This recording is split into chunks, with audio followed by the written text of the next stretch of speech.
Hi friends, welcome to my channel. இன்றைக்கி நம்ம மீன் குழம்பு எப்படி செய்யணுங்க பார்க்க போகிறேன். நான் ஒரு மண் சட்டி வச்சுருக்கேன்.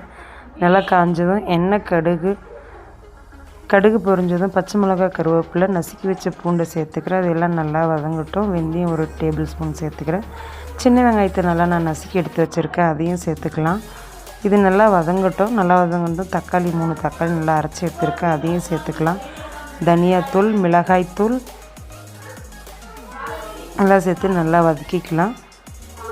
இப்போ அந்த மிக்ஸி ஜாரில் தக்காளி அரைச்சதை மட்டும் லைட்டாக அலசி ஊற்றிக்கிறேன்.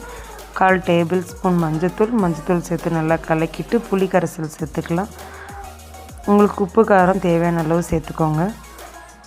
இப்போ புளி கரைசல் கொதித்ததும் நம்ம எடுத்து வச்சுருக்க மீனை சேர்த்துக்கலாம். மீன் சேர்த்துட்டு மல்லித்தலை தூவி ஒரு 10 நிமிஷம் நல்லா கொதிக்க வச்சு எடுத்திங்கனாக்கா உங்களுக்கு மீன் குழம்பு ரெடி ஆகிடுங்க. நீங்களும் இது போல் செஞ்சு ட்ரை பண்ணி பாருங்கள்.